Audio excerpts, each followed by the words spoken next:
Welcome back to the studio here at France 24. I'm Shona Bhattacharya. You're watching Eye on Africa. Here are our top stories in this edition.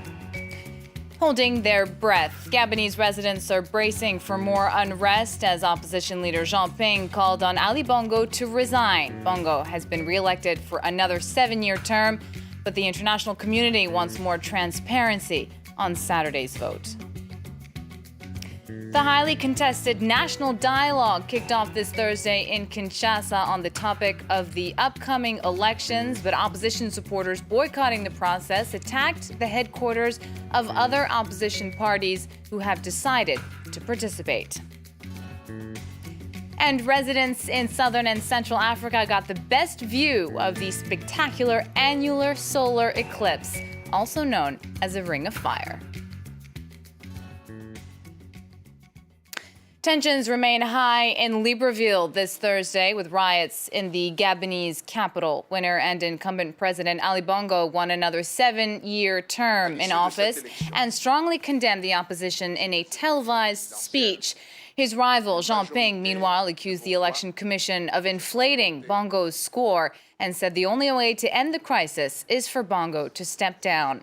Rioting began on Wednesday, and later in the night, the Presidential Guard attacked Ping's headquarters, killing at least 3 people and injuring more than a dozen.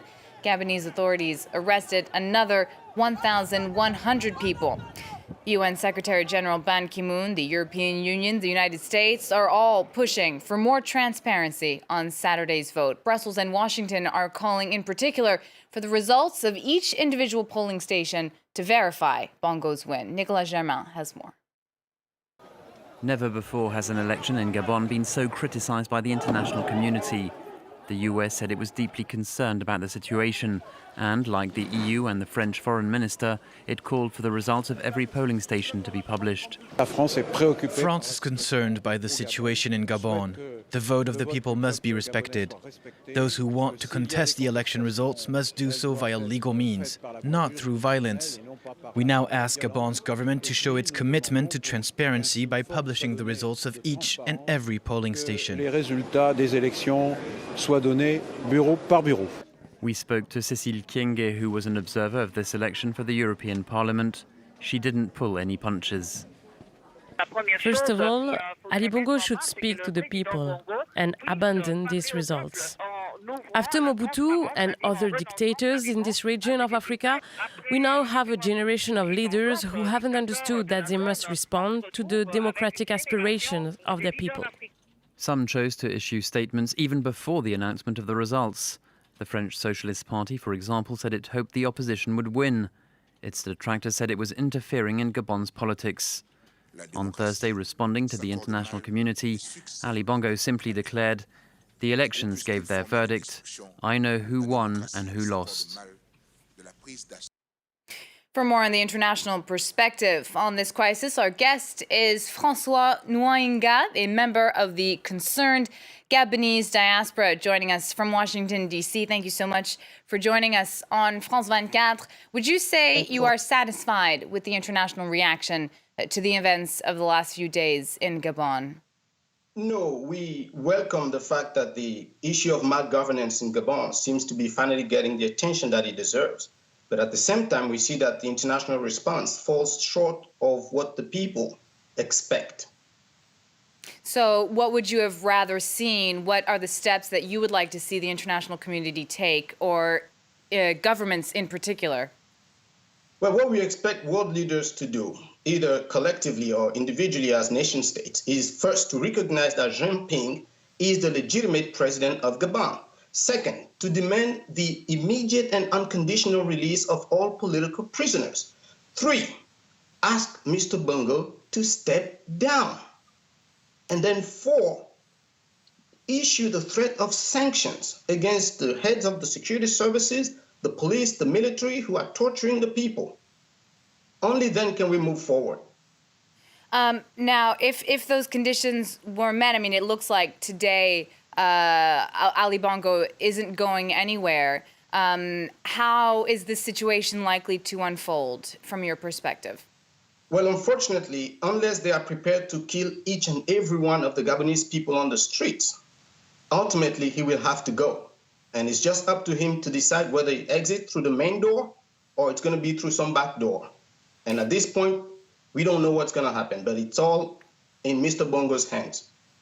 Now, as I mentioned when I was introducing you, you are with the Concerned Gabonese Diaspora. What role do you say the diaspora can play as events unfold? Well, let me start by saying that this is a very personal issue. I mean, I spent all of yesterday, all of last night, and not just me, and hundreds of thousands of people trying to reach our loved one, trying to reach my mother, trying to reach my brothers, my sisters. They cut our communications. We did not know if among the casualties our family members were there. We had no idea. So this is a very personal issue. What we're trying to do is for each community where we are living, in our case here in the United States, we try to reach out to the government, their senators, the State Department. We try to raise the awareness of the American public of what is happening in that tiny nation. And the same thing is happening in Canada. It's happening throughout Europe. And we believe that ultimately we will prevail and Mr. Bongo will leave. Thank you so much for joining us here on France 24. François Ngoinga, I hope I'm saying that right, from the Concerned Gabonese Diaspora. Thank you so much for speaking with us on France 24.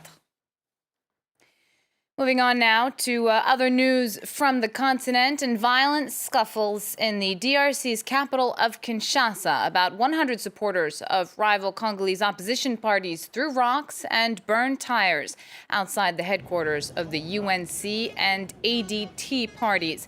Their leaders are among the few to have agreed to participate in a national dialogue. Talks between the government, the opposition, and civil society over the timing and modalities of the upcoming presidential election. From Kinshasa, France 24's Thomas Nicolon brings you this report. The dialogue has started in DR Congo.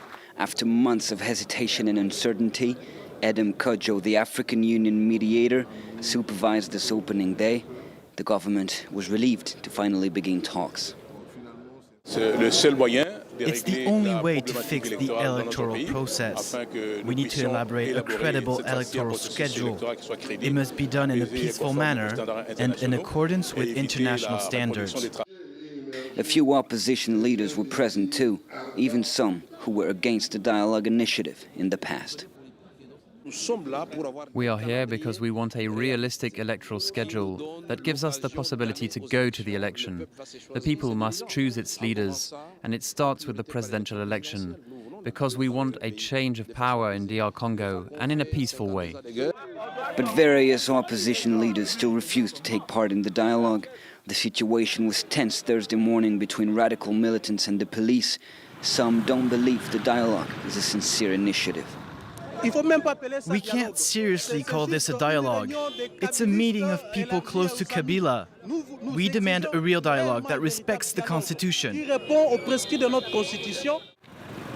It was a strange day in Kinshasa. Many remain convinced that the dialogue's hidden goal is to maintain President Kabila in power, while others believe it's the only way to ease tensions. The talks will last for 15 days. According to the African Union mediator, all parties remain free to join. Southern and Central Africans got a rare feast for the eyes. This Thursday, a spectacular solar eclipse meant that the moon came between the sun and the earth, with just the sun's contour visible around what looked like a black center. That's why it's called an annular eclipse. Nigerians got a glimpse of the so-called Ring of Fire, too. One MP in Abuja hopes natural phenomena like this one will encourage student interests in the sciences. We know the significance of actually witnessing scientific phenomena such as this is very, very critical to piquing a child's interest in a career in science technology, especially in space technology and astronomy. I think it's very important that children learn these things when they're very young, and that's why I'm very impressed that the Obasanjo Space Center has gathered the Nigerian public, especially the children, school children, who would be reading these in their books, but now actually having an opportunity to see it for themselves. And that's the end of this edition. Do stay tuned. There's more news coming up on France 24. Stay with us.